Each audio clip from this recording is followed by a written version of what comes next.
Welcome to Trifecta Collective, Finding the Root with Megan and Shannon, the podcast where we dive deep into all things health and wellness to help you find health and healing inside and out for now and forever. Hello, and welcome to Trifecta Collective, Finding the Root with Megan and Shannon. I am Megan Abbott, owner and founder of Trifecta Collective, the holistic health practice. And this is my co-host, Shannon Callery, our head practitioner of the practice here. And welcome to the podcast.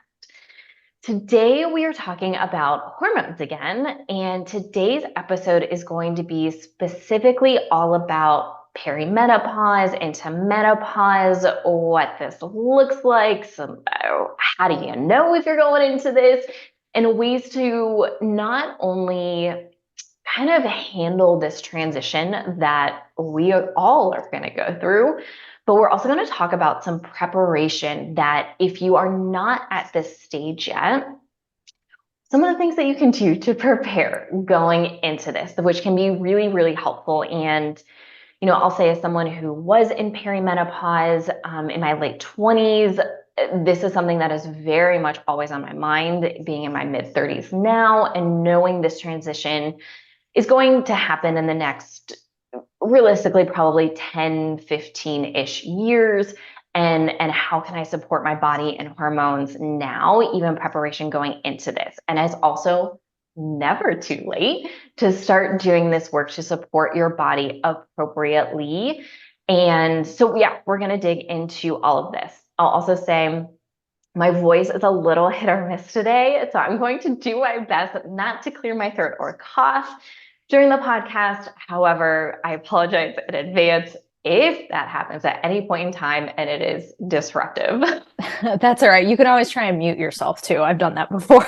Yeah, I will for sure try and do that. And if I'm in the middle of talking about something, I may not be able to. So just throwing that out there that I apologize, but we still wanted to record this to make sure we were able to get it out on time and share this information with you guys here.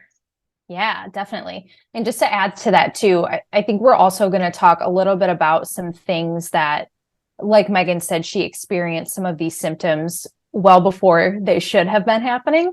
I have also experienced that. So we're going to talk about some things that can put you in that situation too. Exactly. And if you're at an age where maybe you don't need to be going through the transition, how you can maybe, and this isn't possible for everyone, but some people can get out of it when the timing is, when we're not quite at that time. So if you do feel like you are experiencing some of these symptoms, then sometimes, really dependent on the person, you can come out of it before it is time appropriate to go through this transitionary phase. Yeah. Okay. You want to dive in? Yeah, let's just dive right in. If you want to start, you can go ahead and start today. Yeah. Okay, so most people too, they don't even know that there's a period like 4 to 5 years before menopause. It's called perimenopause. And this is when some shifts are actually starting to happen in your body. Specifically being, your ovaries produce progesterone and estrogen. So during perimenopause, this is when we start to see some fluctuations here, especially with estrogen. And then progesterone is starting to decrease during this time. So you're going to potentially start to notice some changes, but we're going to also talk about things that can help with that too. Exactly. Yeah. And then, so before I dive deeper into that, just to give a heads up to what menopause actually is too. So at that time, 4 to 5 years after when you're actually in menopause, and this is like you haven't had a period for, I think they say a solid year. So then you're in menopause. In progesterone production and estrogen levels fall super, super low at that time. And the responsibility kind of falls on your adrenals at that point to start to produce some of these things. And that's where the real issue comes into play here. And I think this is really important to understand because I know just as a woman, when I started having a lot of these symptoms, my gynecologist, my regular primary doctor, I mean, there was no mention of this. There was no, hey, this could be a thing. There was no testing. It was just like, well, this is where you are now. And, maybe you're going through the transition and, there's nothing we can do unless, do you want birth control to manage your symptoms, which is, when it comes to any of our issues as women and our hormones, that's the biggest thing, that really one of the only things that MDs are trained. And I don't want to put the blame all on them, because this is how they are trained. This is what they learn. They don't learn some of the nuances here, let alone share really what happens during this transition, which is a huge part of the problem. And, why we're hoping to get this information out there. Yeah, I mean, yeah, exactly. That's why we're sharing it, especially having dealt with it or symptoms of it like way before it's supposed to happen. But I mean, yeah, medication is typically like the number one thing that Western medicine would recommend for this. So a really big piece, which everyone's probably so sick of hearing us say this, but just like managing your stress levels, or anything that we can do to help support the adrenals, because they play a big role here and amongst many other things in the body too. That's one of those things that for preparation for this, going into it, even before that, this is something that we should kind of be on top of as a female specifically, going into this to help make things a little bit smoother during this transition. And that can look like a ton of different things, which we'll talk about here. Yeah, for sure. And just even before we dive deeper into that, you may start to notice that your cycles, even if you've been super regular your entire life, maybe you start to skip a period, maybe your periods start to come more frequently, maybe they start to shorten, maybe your periods start to shorten or lengthen, or now your cycles, if you were every 28 days, maybe now you're every 30, 40, 45 days. Really classic symptoms: hot flashes, night sweats, waking up in a puddle of sweat and either just having to deal with it, or, a lot of people end up having to change their sheets or just take their sheets off in the middle of the night. That was a huge thing for me, was the night sweats piece of just, I remember waking up and I'd be freezing because I was just, I mean, my whole body was just sweaty. And then I was laying in a pool of my own sweat. And I would often just like have to I just didn't have the patience to change the sheets. In So the I would middle of just the take night? them No. off. Yeah, absolutely not. Absolutely not. So yeah, and hot flashes, and and this will tie in right into the adrenals, that lower belly weight gain, just your diet hasn't changed, movement hasn't changed. And all of a sudden you have this just like lower belly pooch that maybe you've never had, or maybe it's gotten bigger, or you're trying to lose weight, and that section of your body does not change. Skin issues are also really common. Maybe you notice your skin getting thinner, just like your skin gets really thin. Maybe it gets dry and flaky. That's really common. Sleep issues, irritability, mood changes, and maybe even like mood changes that don't line up with your cycle, even if you're used to PMS, but just like total mood shifts. And you're like, what is going on? Why am I feeling crazy or irritable or extra emotional? These are all really common symptoms of going into perimenopause/menopause. Yeah. And to add to that too, I don't want to dive too far into this, but supporting not only your adrenals and stress management and whatnot, also like making sure your drainage pathways or your liver is in a good standing point is really important for this work too. So highly recommend going back and listening to, I think that was a two-parter for us. There may be two videos on like drainage pathways and opening up drainage pathways, just because our body needs somewhere to like detox this stuff out. And if we're not doing that right, then we're going to have other problems along the way too. So I would also go back and listen to that episode. Yeah. And then either episode, drainage pathways, and also anything on cortisol. checking out those. And we're going to certainly dive into adrenals here, but those are also good episodes to refer back to for some even more information. Yeah, definitely. Do you want to talk about, before we dive into like the specific adrenal support things, you want to talk about some of the things that can put us into early menopause? Yeah. Okay. So any chronic health issue essentially can really put you in there.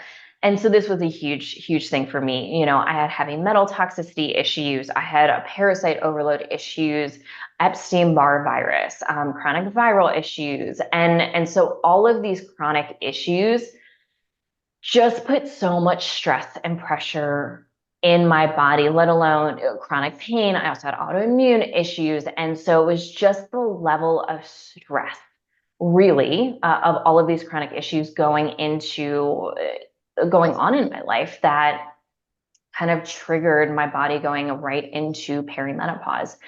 And this is really common. And stressors, we'll say stressors overall. This could be internal stressors and or external stressors. So if you also have, a lot of external stress going on, and look, we're going to talk a lot about stress here because this plays a really big role. Not that we don't talk about stress when it comes to all kinds of things, but especially when it comes to hormones. And because the adrenals play such a big role in the transition into perimenopause, that if you've got cortisol issues, and I certainly had cortisol issues, I had other gut issues. It was just the overwhelming amount of stress going on inside of my body that really triggered my early perimenopause, and addressing those inside and out allowed me to get out of that, because I wasn't, in your late 20s, early 30s, you shouldn't be going through perimenopause. Now, if you have a full hysterectomy, real different story here, because that is going to set you up in the perimenopause / menopause. It's going to trigger that transition pretty quickly here, which also, by the way, most physicians will not share that with you, that if you have a full hysterectomy and your ovaries are removed, that's going to trigger this to happen a lot sooner. So just an FYI, if you're like, I'm in my 30s and I'm going through it. Did you have a full hysterectomy where your ovaries removed? Well, Yes. that's going to trigger this transition really quickly, usually within a few months. If you're really lucky, it'll take a year, but usually within a few months, it'll start to happen. Yeah, I mean, that's definitely a question to ask if you're thinking about having that done, because there's some things that you're going to want to for sure do to support your body before a procedure like that. But I want to touch on the external stressors too. So when we say external stressors, we also mean like, what does your diet look like? Are you extreme dieting? Are you yo-yo dieting? Are you fasting, skipping meals? All of these things put stress on your body. They're going to cause your adrenals to produce more cortisol, and it's going to make some cortisol issues in your body. So those are some outside stressors. Same thing with working out too. If you're doing like crazy HIIT workouts or just like tons of cardio, and then you're mixing that with like not eating enough food, another perfect storm to cause some hormone issues within your body.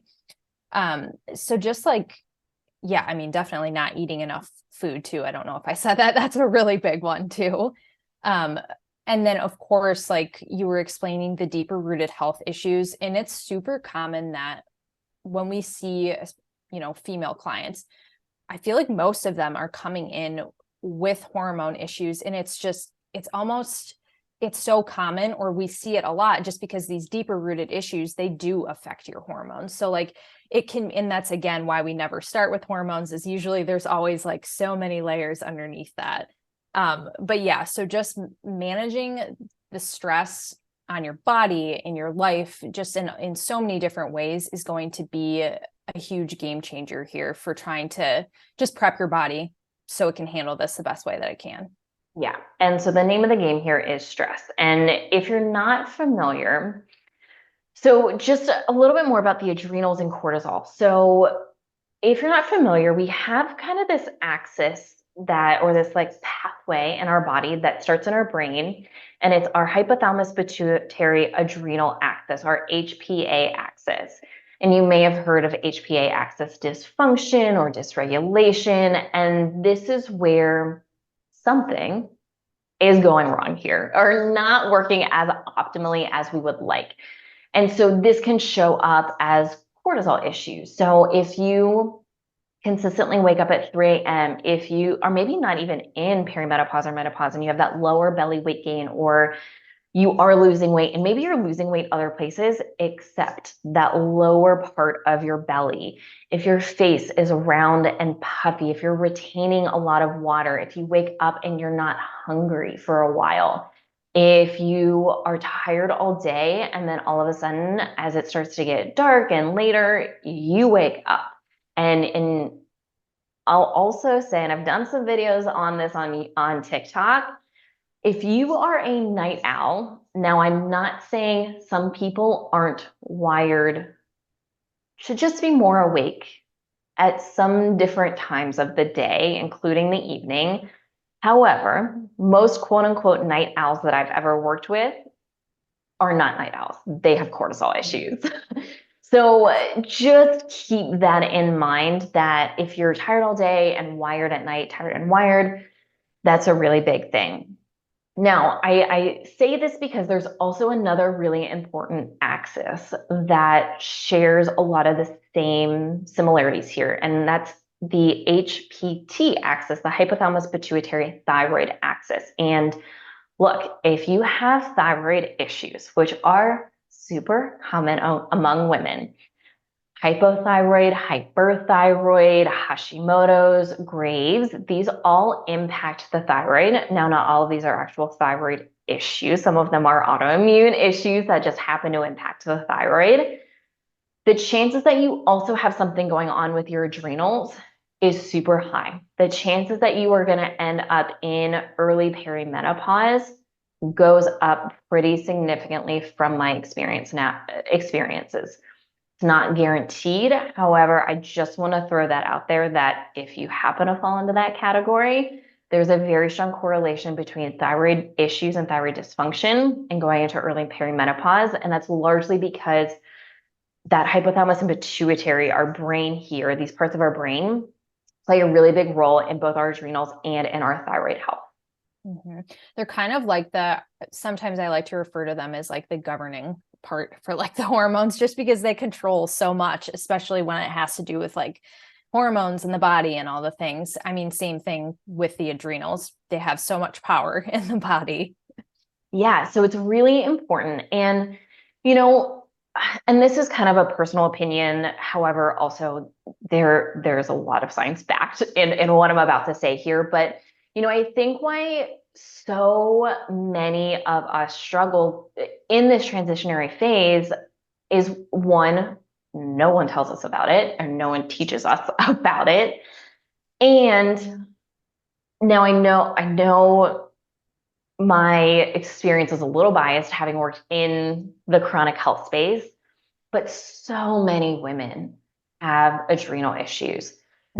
So many women, for a variety of reasons, and we're going to talk about a lot of these here, really struggle with chronic stress. And by the time you reach, 40 plus, just your stress levels can be really, really out of control.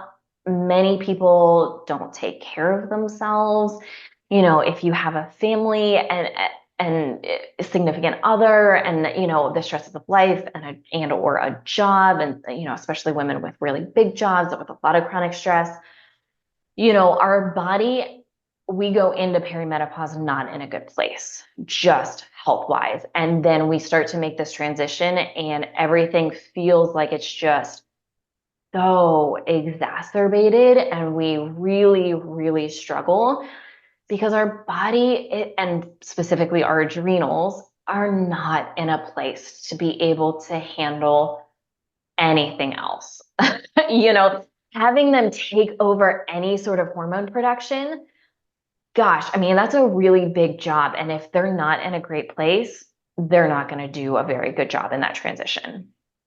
Yeah. And Megan and I actually were just talking about this earlier, having to have a couple difficult conversations with certain people, clients around why this is such an important thing here. Like, we can sit here and do all this detox work around whatever we're working on, whether it be parasites, mold, viral stuff, whatever it may be. If we don't get a hold or try and manage some of the stress in our life, it's going to make it really difficult for you to see the results that you're looking for and actually feel physically better. I mean, I use the example with someone the other day that the stress portion, or managing the stress in your life and on your body, it is essentially like 50% of the work that we're trying to do here. That's how big of an impact this has. I mean, we can take all the supplements we want, but at some point we're going to have to make these changes. And I also know that it's really, really difficult, especially when you have some of the bigger stuff, like bigger traumas that maybe you haven't dealt with yet, or, it's tough. Like, say you have like a really crazy busy job, or you have kids in the mix with that. Like, those are not easy things to manage, but at some point we do have to start to figure out ways to eliminate some of the stress in our life. Exactly. And one of the big reasons, and if you go back and listen to the Pillars of Health, the solo episode that I did, I talk a lot about this. And the reason why we approach health the way we do, and this is kind of twofold. In one, looking at all of these things, we look at nutrition and lifestyle and movement, nervous system regulation, and yes, we use supplements. And then we also don't do crazy things in our practice. We don't do crazy elimination diets. We're not doing crazy workout plans. We're not doing this like really intense, like really big shift kind of work that many other people are doing in the health and wellness space. And not saying some of these things don't have a time and place. Some of them do. I was trying to be nice about that. Some of them do have a time and a place. And we are really focused on long-term health and healing. And so the way we recommend things in the practice, and if you've had a consult with us, if you've ever worked with us, I mean, this is 100% the way we recommend doing things. This is really about longevity. How can we help to teach you and help you implement ways of eating that's going to fuel and feed your body, not only in the health or healing protocol that we're working on now, but also forever? How can we incorporate a movement practice that is appropriate for you, especially with where you are right now? And then can we start to build upon that as we're going through that? Once again, is still realistic that you can implement for the rest of your life. Same thing with the trauma work, like the nervous system regulation work. Can we do 5 minutes of nervous system regulation work? Can we do maintenance work on supporting liver detox pathways? Like, this is fundamental, not only in health and healing protocols short term, but the more you can do this and incorporate these things into your life, and it's not about being perfect, but it's about, like the 80% rule of like 80% whole foods, 20% whatever else. But the more you can do this is going to set you up for forever. And these are things that are good for you forever. And a lot of the things that we're going to recommend and talk about are things that are good for pretty much everyone, whether you're in perimenopause, menopause, and or you still have a cycle and just want to think about the future and your overall health. And this is so important to understand. And this is such, for me, in building this practice, I mean, this was fundamental because I spent so many years, and Shannon was obviously the same way, of super strict elimination diets. I spent years in the bodybuilding space of, how intense of the workouts can we do to look a certain way, and, all of this. And that is fine if you want to do that, and know that there can be some really long-term impacts that are often not positive. Yeah, I was going to say damage, but impact is a better word to be nice about it. Yeah, exactly. Yeah, because looping back to exactly what we were just saying, because those things cause so much stress on the body. So yeah, and I want to add too, I feel like not just females, but with a lot of females, this also does apply to males, but that the perfectionism piece, or the, how do I word this?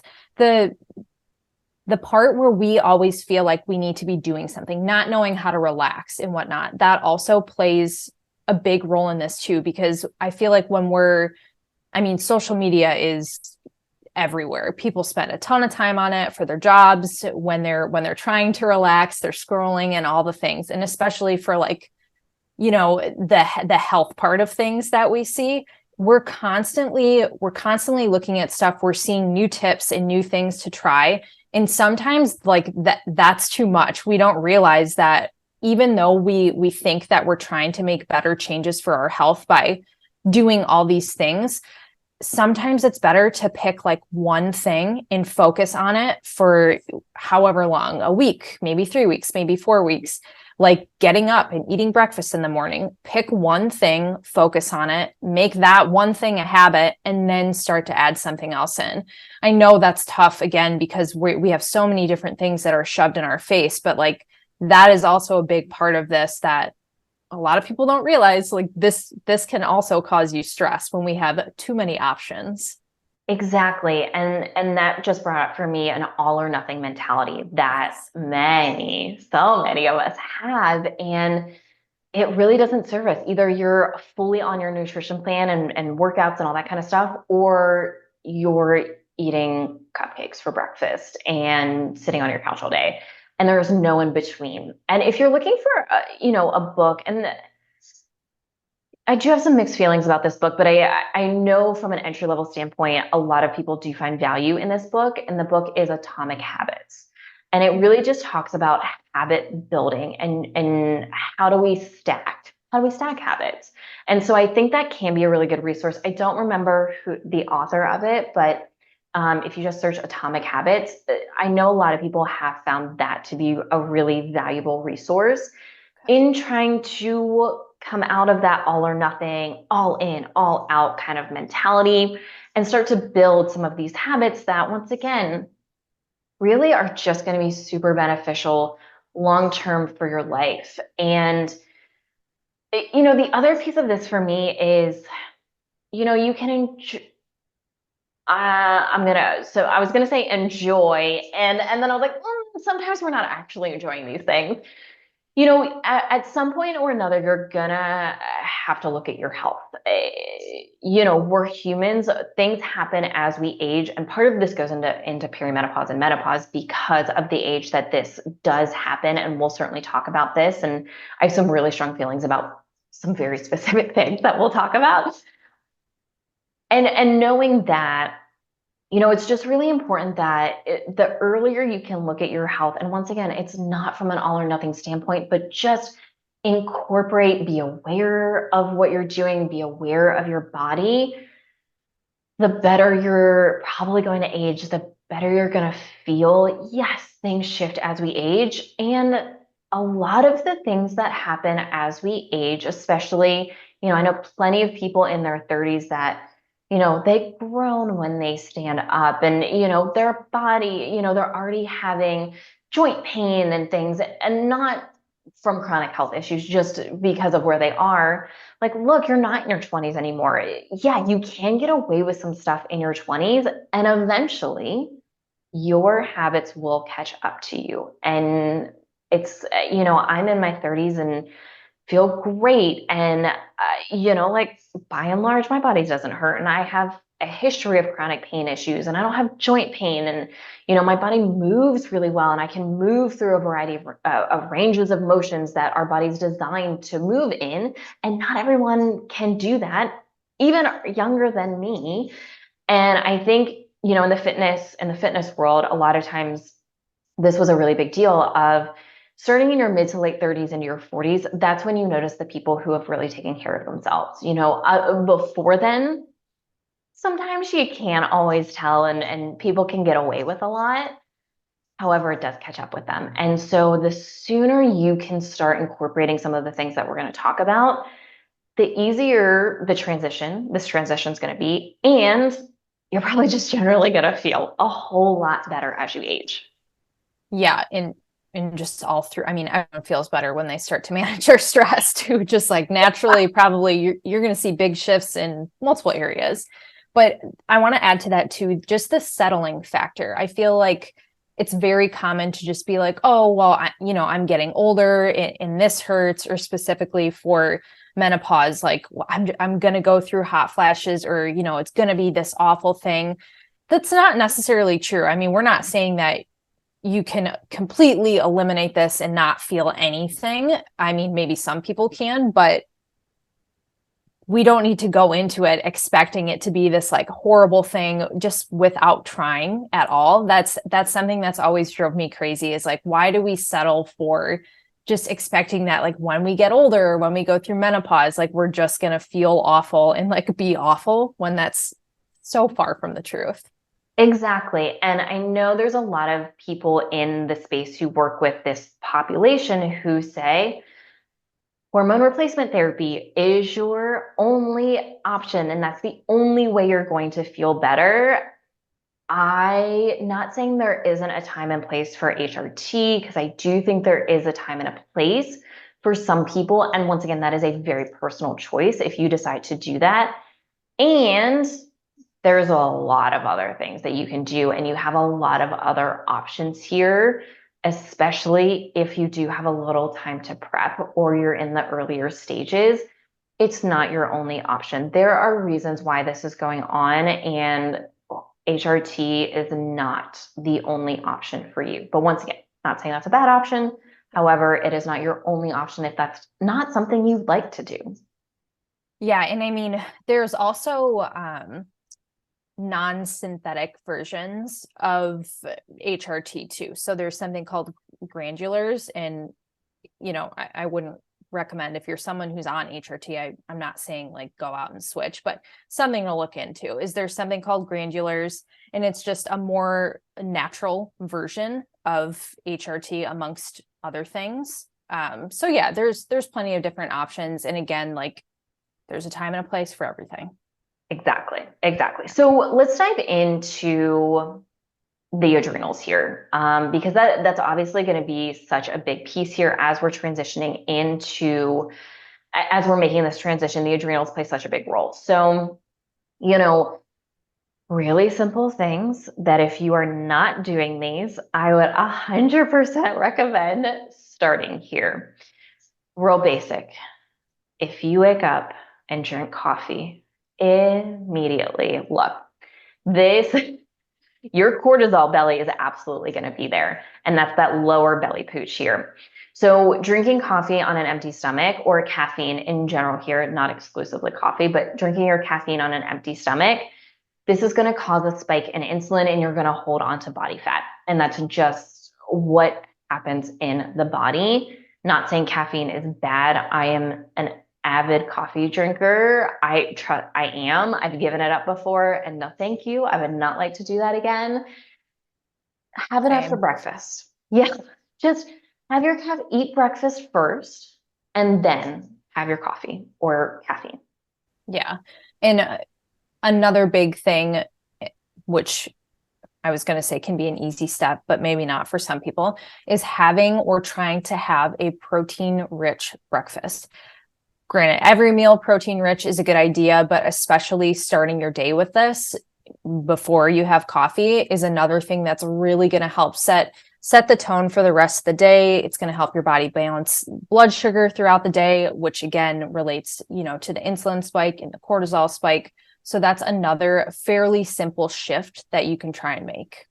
Yeah. And if you're looking like how many grams of protein, I get this question all the time. For breakfast, I would aim for at least 20 grams. If you can get closer to 30, that's probably better for most people.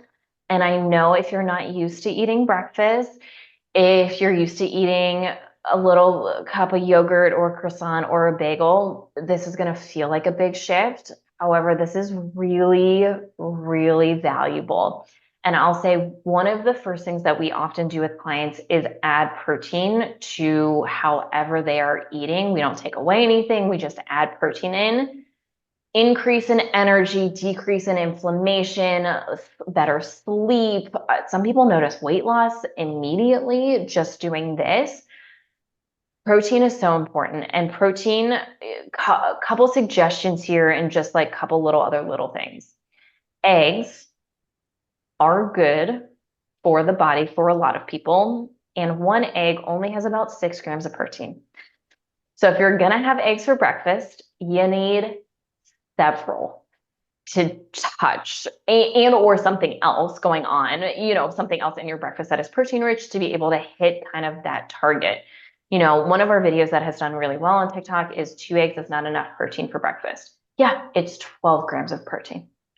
That is not enough to set you up for the rest of the day. No. So really something to think about. But eggs, some sort of scramble with ground meat, really good option. Greek yogurt, I don't do, I try not to do dairy. I definitely don't do a dairy-based yogurt. And I'll add some protein powder in there. I love, and we recommend this in our practice often, a beef protein isolate. Super great, super clean, mixes really well, tastes like nothing, super good. Chicken sausage or even just regular sausage is, just look at the ingredients on the sausage, but, generally speaking, pretty good here. You also don't have to have breakfast for breakfast. Make extra dinner and have dinner for breakfast. That's a great option. You can do a protein shake. Just be mindful of what that is ingredient wise. Also, it may not be enough for your body. For me, I can't do protein shakes in the morning. I'm hungry like an hour and a half later, even if it has 30 grams of protein. I need to eat. I need that like chewing and digestion piece of it to really keep me full. Yeah. Yeah. And I'm the same way with smoothies. And if you're also someone who has a lot of digestive issues, you might not want to start your day with a super cold drink because that can slow things down too. But it's funny you said that about dinner for breakfast. I used to ask for soup when I was a kid, like Italian sausage, like soup or something to have for breakfast in the morning. And I think we just get so stuck on like we have to have eggs. And there's so many other options out there. Yeah, you can have, there's no restriction on breakfast. It doesn't have to be a certain food or a certain thing. Eat whatever you want for breakfast. Having something higher in protein, higher in fat, way better, especially if you have a history of PCOS.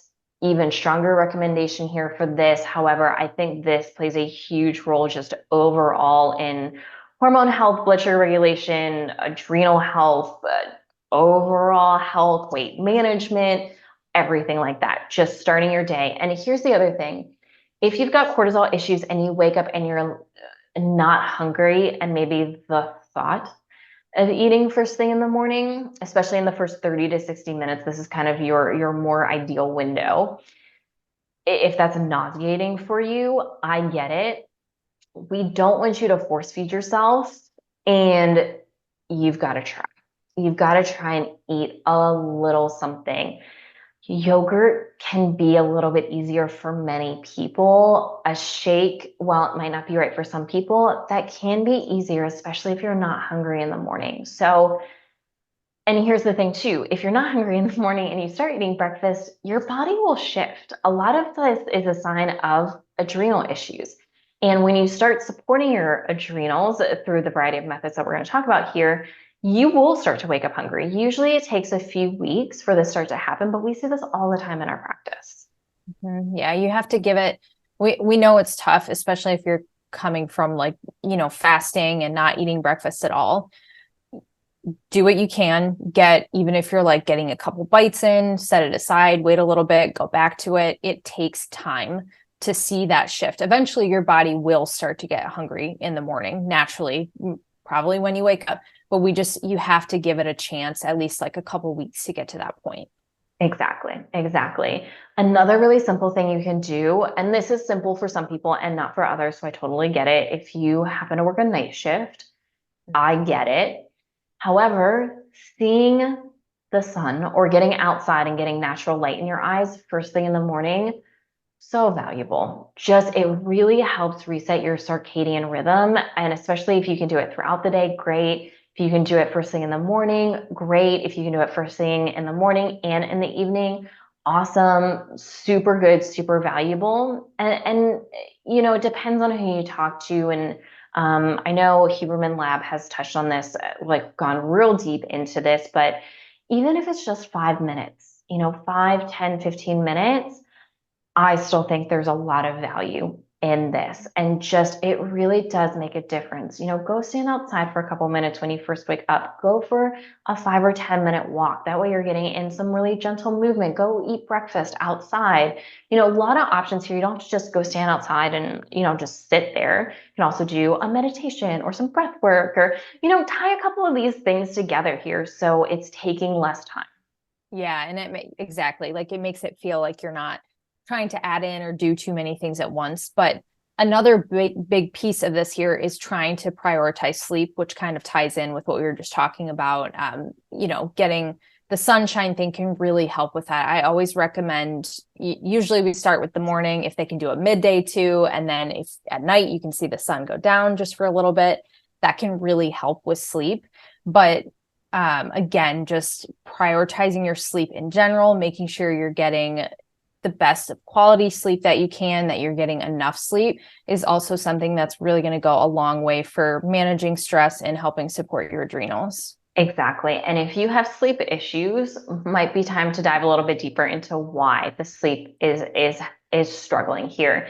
You know, if you're waking up at 3 a.m., this is an adrenal issue. If it's between like 1 and 2, often liver. And liver support, once again, go back to our liver supporting episode where we talk all about this. If you're waking up between 4 and 5, and you don't have to, key point here, a lot of times that's tied to emotional wellness, especially grief and sadness. And so doing some more work around that, really, really valuable. If you have trouble falling asleep because your brain will not stop, cortisol can be playing a role. Also, let's look at your nighttime routine. What are you doing in the evening? Do you like, are you really busy up until the time you're trying to go to bed and fall asleep? Well, of course, your body needs some time to decompress here and get ready for sleep, just as it needs some time to get ready in the morning. So what does that look like? Are we being exposed to a lot of artificial light, blue light? That plays a really big role. Are we doing something stressful in the evening? You know, all of that plays such a big role. Yeah. Things like scrolling on your phone, watching the news, all things that are not relaxing really at night. Yeah, and this is also a really great time if you're that person who is extra stressed at the end of the day. You know, there is a couple supplements that we really like for this, but we're always going to suggest first trying some sort of like breath work or meditation. Most people do better starting out with breath work just because it's more active. You're not, you know, meditation can be difficult, just trying to completely quiet the mind. Not everyone can do that. It's a practice skill, but that is a perfect time to add something like that in. And it's super easy to find, you know, YouTube, there's tons of apps out there, but that's a really great way to start. Same thing for the morning too. Like if you're a person who wakes up really anxious in the morning, maybe nervous about like everything you have to do throughout the day, this is another great time to add in like, you know, 3 to 5 minutes of meditation as a starting point, or breath work, whatever you choose. Even somatic work too, just like a general sense of like shaking out your body, getting things moving. That can also be really helpful to just like calm the nervous system. Yeah, exactly. And we talk about this all the time on our social media, but if you've got cortisol dysregulation issues, if you've got adrenal issues, there is no supplement. There is no magic pill. There is no, you know, there's all these drinks going around now. And yes, we will talk about adrenal cocktails here in just a moment, because yes, there is value in that. And so I do want to talk about that. And there is no magic drink. There's no magic herb to fix your cortisol issues. Addressing and healing your adrenals and regulating your cortisol comes down to regulating your nervous system, regulating internal and external stress. Once again, these are all really good places to start here. Yeah. Yeah. And then I would say like the last big thing to add on to that, which we pretty much already talked about, would be starting to deal with any big issues that there are internally. So if there's certain things that, you haven't been feeling good for a while, you've had a ton of like GI issues, there comes a point where you do want to start to dig deeper into that stuff. And some people, it can just be as simple as maybe you're eating like a really processed diet. And of course, it's not working for your body. So just making some better diet changes. But if there is some toxin issues there, it's going to be much, much better if you take the time to address that in addition to doing this stuff. Exactly, exactly. And we have on YouTube our cortisol bucket, this little like I think it's 30 minutes or just a little bit less than that, where we talk about the cortisol bucket. We also talk about this on our cortisol episodes of just decreasing what is in your bucket so that you have more room just when things come up. And once again, in preparation of going into perimenopause and menopause, if you've got some room in your bucket, your body's going to be able to handle this a whole lot better. And the likelihood of you having as many symptoms or the severity of the symptoms drops drastically. Yeah.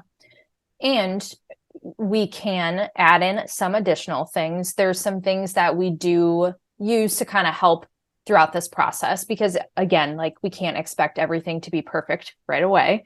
But a few supplements that we really do like are cortisol manager to help with that 3 a.m. wake up time. If you're under a lot of stress, we do like this supplement for this, not necessarily to rely on it for the rest of your life. It can be helpful. I mean, I still take it during like stressful situations and whatnot. But when I was doing big detoxing work or like really trying to get things under control, same with other clients, that is a supplement that can kind of help the process so you can start to get some good sleep. And that the main thing in that supplement is ashwagandha. I can't remember what else is in it right now.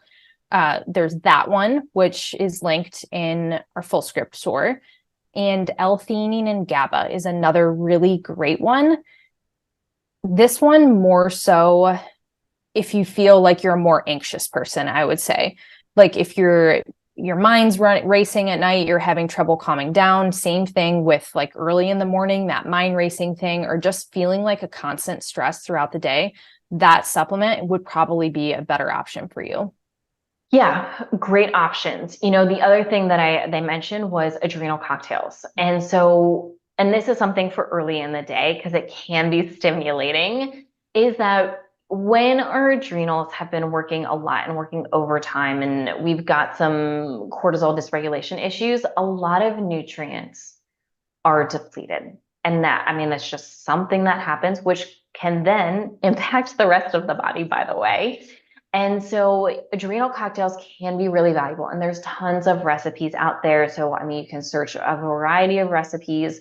There's also, I'm a little lazy when it comes to adrenal cocktails. And there are some things that I just don't like and my body doesn't do great with. So I use a powdered form of adrenal cocktails. It's from Jigsaw Health. It's available on Fullscript. They also have a capsule, by the way. It does not taste the best, just for full reference. If you put it in just a little bit of water, I find it very tolerable, but I know some people cannot tolerate it. And so adrenal cocktails just help to boost some of the nutrients that are depleted: sodium, potassium, and vitamin C. Magnesium is another one that's really depleted. Magnesium glycinate, especially at night, super good, super valuable. Be very careful what form of magnesium you choose to take. Magnesium glycinate is typically our initial go-to recommendation. There are other forms that have other values for sure. And if you are experiencing through the perimenopause state, like a lot of the cognitive issues that come along with this, and this can happen for a variety of reasons, magnesium L-threonate can be a really good option. This is a form of magnesium that crosses the blood-brain barrier. It's shown to have cognitive benefits and neurological benefits, so that can be a really good option there for you as well. But magnesium is often depleted. You can also run a blood test to see if you are depleted of magnesium. So those are really good things to kind of look at and maybe potentially supplement as you're going through this. That, once again, this is not directly hormone related. However, it is, because your adrenals are taking over this. And if your adrenals are well supported, then the rest of your body is going to be well supported here. Yeah. And I know it may sound silly too, just because like we talk about stress management and these different things like meditation and breath work and, you know, like I said, stress management all the time. And it's just because everything is so connected here, like especially with hormones. I mean, that this is such a huge, huge piece to this. If you are a female too, who is preparing to, maybe you're in like the perimenopause phase, so like 4 to 5 years out or something, and you're just getting into this stuff, there's so many different things that you can try and start to do just to help your body along in this process. Exactly. And one other thing I really want to dive into and really talk about here, because this is really important. I'm super passionate about this, especially with my background, is strength training. Look, I think there is so much value in yoga and Pilates and walking and other forms of exercise. And we as women lose bone density, and as humans, however, women tend to be more impacted here. We lose bone density, we lose muscle mass as we age. And as we lose muscle, our metabolism does slow down. This also becomes a lifestyle thing of think about where you were in your 20s. How active were you? What were you doing? Walking and, just general activity that you were doing in your life. Compare that with where you are now. I'm going to guess for the vast majority of people, that just regular kind of day-to-day activity, which we call NEAT, is drastically low, which plays a massive role in our metabolism and our ability to lose weight, in just our overall health. We weren't designed to sit or lay down for 8 to 16 hours a day. Our bodies weren't designed for that. One of the best things you can do for overall hormone health, and this strength training helps with blood sugar regulation, it helps increase bone density, it helps to increase muscle mass, it helps to with reshaping the body, not necessarily weight loss. You can call it toning. Toning is technically not a real thing. You are gaining muscle or losing muscle or maintaining. That's just how it works. I know toning is like a real popular one, but that's really you're increasing your muscle mass while decreasing your body fat is what toning is.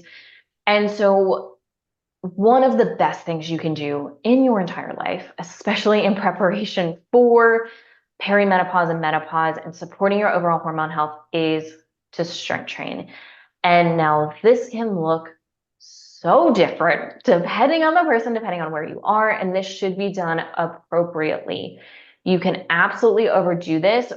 Working out of any sort is a stressor on the body, and we need to look at the overall stress profile, look at that stress bucket to see where we are. But strength training is so important. And I know so many women love their body pump classes, love just the class, quote unquote, strength training classes. I get it. I was a group instructor for many years. Some strength training is better than no strength training. I will say that. And it is not real strength training. Strength training is programmed. There's a lot of thought and mindfulness that goes into this around reps and sets and rest periods and specific movements and programming, because your body gets used to things after about 3 to 5 weeks. And you need to switch it up. If you've been doing the same routine for a year, for a couple months, a couple of years, decades, your body is not changing and not going to shift. It needs a new stimulus, which is where programming comes in.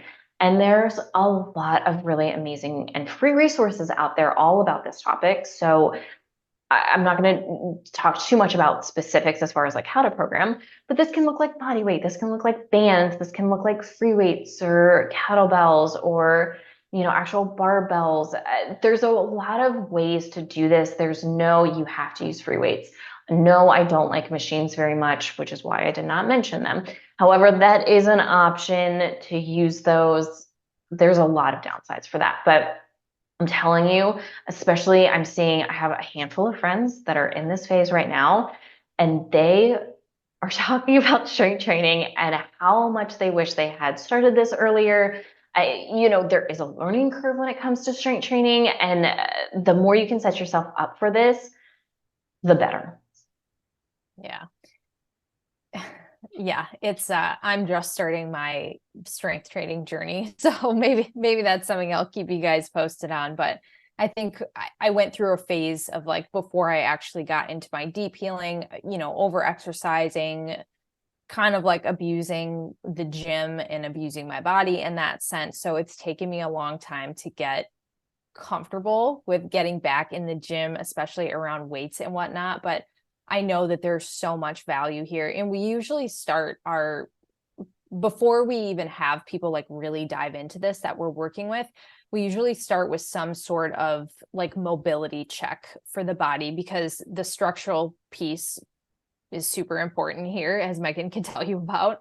So we'll start with just like some type of like active stretching is what we call it, before we really recommend like jumping into a full-blown strength training routine if you're someone who's coming from like not doing anything at all. Exactly. And this is really corrective exercise is another term for this. And it is actually a form of strength training.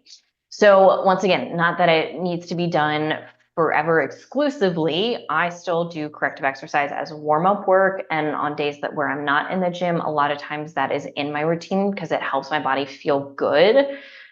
And it's super important because one of the worst things that can happen is you go to the gym and get hurt or try something and your body's not moving that way. And so if you can do some preparation work with corrective exercise, with mobility, active stretching, which is changing your movement patterns, and then it's also strengthening those movement patterns, which is a huge piece of it, very different than stretching. This plays such a big role in, and not saying you won't get hurt, there's always the possibility of that. However, it really decreases it. Yeah, and just the bone density piece too, like females getting older, that is something that does happen. And if this is something fairly simple, that I say simple, but I know that sometimes it's tough to get in the gym. But if it's something that you can incorporate, even if you're doing like, and you correct me if I'm wrong here, but like 15 to 20 minutes, like what, how many times a week? 3 times a week? I mean, even if it's just once a week, that's better than nothing. But Nothing. Yeah. yeah, 2 or 3 times a week, for me, I do twice a week for about 45 minutes to an hour. And that keeps my body in a really good spot. And I'm not talking aesthetically, I'm talking just physically feeling good and noticing the cognitive benefits, noticing, blood sugar and hormone regulation and mood. This plays a huge role in your mood. So this is a really, really valuable tool that's fairly simple, I will say. I know there are a lot of complexities into this, but doing some sort of strength training of some sort, resistance training, there's so much value in this. And the sooner you can start, the better off you're going to be. Yeah. I'm also, just as a personal trainer, I have reversed osteopenia and osteoporosis, just adding in protein and adding in a little bit of strength training once or twice a week. So, not saying that's possible for everyone. However, I have seen it on more than a handful of occasions and know it is possible. Yeah, that's awesome. Just with two things like that, that's amazing. Mm-hmm. Yep. Very simple and makes a really big difference. Yeah. So, Okay. So those are really big. And then, from a nutritional standpoint, oftentimes, if we look at some of the weight that can come with this transition, I do see value. There are recommendations for fasting. I have not seen the value in fasting during this phase. I'm not saying it is not valuable for anyone. However, I've not personally seen it. However, I have seen a minor decrease in carbohydrates be beneficial for some people. Now, this is not go keto. This is not a let's drop to 50 grams of carbohydrates a day. It is a let's see how your body handles it. If you're starting at like 150, 200 grams of carbohydrates a day, let's see it like 100, 125 grams. Like, how are you doing with that? Also, where are your carbohydrates coming from? Is it Yeah, huge starchy? piece. Yeah, food quality. Is it mostly coming from starchy vegetables? Is it mostly coming from bread? Really big difference there. So, if you can really think about that, and that is something that if you can fine tune that and play around with your body. But if you go too low carb, understand that that may increase your stress and that can cause more weight retention and fat gain.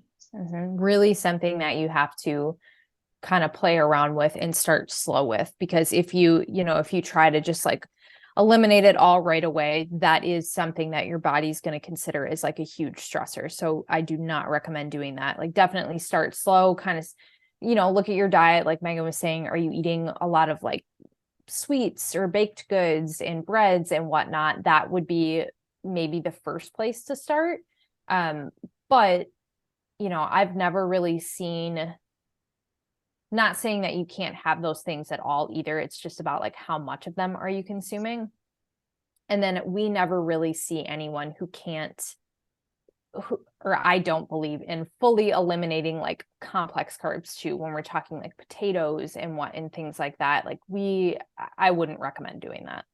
No, no. And it is not an elimination. It is just a maybe you could decrease at this point, but just be very mindful. Once again, not an elimination, just maybe a little bit of a decrease, especially if you're really in like full blown menopause, like really almost there kind of situation, and yeah, just want to play around, and everything else is very dialed in. Yeah. And I will say what we see that happens naturally is when you increase your protein at each meal. We always say like try and start with the protein source first when you can. Pretty much when you start to do that, because you're getting full faster, it's not that you're not going to want to eat it at all, but you're probably not going to either crave it or want to eat as much of it. So that's like a pretty easy shift that we see too. Exactly. Protein and then your veggies and then anything else. And it's a sneaky little trick that you can play on yourself where you're probably not going to be super hungry for many other things. So yeah, super, super valuable. Also, just I want to go back to the protein for just a moment here. So the other question I see a lot is how much protein should I get? Super depends on the person. We will give you a little bit of a frame of reference here, but understand that this does vary person to person quite a bit. So for most women, I would say baseline of 100 grams is usually a good goal to start with. If you're a really tiny person, maybe that's a little bit less. However, I would say most women, at least 100 grams is a good starting point. For many women, we need more than that. So, once again, it really depends on your body. I wouldn't go from like 50 grams to 100 grams of protein. You're probably going to have some digestive issues because your body needs some time to catch up to that big of a switch. So be mindful of that. In more of the fitness space, we say if you want to build muscle and lose body fat, about 0.8 to 1 gram of protein per pound of body weight is kind of the goal, and where a lot of people will kind of start with clients. I think that's a general good rule of thumb, and I also know that can be a lot of protein depending on who you are. So, but those are just a couple kind of frames of reference for protein goals for you. Yeah, and that can be tough too. Like 100 grams, if you're not coming from like eating a lot of protein to start with, again, don't expect yourself to like just jump into that. Like that, it's going to take some time to get there. I mean, we gave the reference of, I think we said 20 grams per meal earlier. In 3 meals a day, that's 60 grams, because it's going to take you some time to get there. I guarantee you're not going to want to just jump right into that. No. Yeah. So just, kind of think about that here. But, the last piece that we've already touched on here, I just want to reiterate, is the nervous system regulation, the trauma healing. This plays such a big role in our adrenal health and just our overall health. And once again, it catches up with you at some point. So many of us, we all have trauma at some point, and some different than others. I don't like to say more or less. It's just different, and how your body perceives it can also be different. And if you're not finding a way to consistently come back to a regulated state, your nervous system is dysregulated. If you're in fight or flight, or like a frozen state, that's where I was going with that. A frozen kind of state, you're stuck in a trauma state. And this means your nervous system is dysregulated, which means you probably now or very shortly will have some cortisol dysregulation issues and some adrenal issues, which can then impact so many parts of your body, including hormones. So go listen to our trauma healing episode. We talk, our nervous system regulation episode. We talk a lot about, different tools and strategies and all that kind of stuff there, and among many other episodes that we've recorded here. But this also plays a really, really big role going into perimenopause and menopause, and how regulated are you going into this? Yeah. And just like the sooner that you can start this, the better for your body. I mean, if you want to start in your teens, even, I love that I see people like doing like yoga with their toddlers, or like doing breathing exercises with them now. That is becoming like a more popular thing. And that is what you're teaching your kids how to do, is how to regulate their nervous system. So the earlier you start it, the better. But, you can also start at any point in your life too. Exactly. So yeah, those are some basics to kind of help you prep. And then if you're kind of going into this stage, really good information to kind of help you get started here, as far as basics. And we certainly can chat more about, more specifics, deeper dive here, but we're not going to do that in this episode. This is really kind of the basics and foundations of hormones when it comes to perimenopause and menopause. And if you start with these things that we've recommended, I feel pretty darn confident that you will notice some major shifts in any of the symptoms that you are experiencing related to this transition. Yeah, I agree. It would be hard to say that you're not going to feel anything from this, and, just aim to be consistent with it too. And it also might feel uncomfortable at first, just like a side note. And if that's the case, just try going slower with it. Yeah, exactly. Don't do all the things all at once, one at a time, habit stack, and do what you need to do. Yeah. Anything else you wanted to add? No, I think we covered all the basics. Okay, awesome. Well, thank you so much for joining. I hope you learned a lot. As always, be sure to like, follow, subscribe. If it resonates, the reviews really make a big difference for us. So any 5-star reviews would mean a whole lot to us, and we really appreciate it. And thanks so much for joining, and we'll see you next time. Yeah, thanks everyone. See you next time.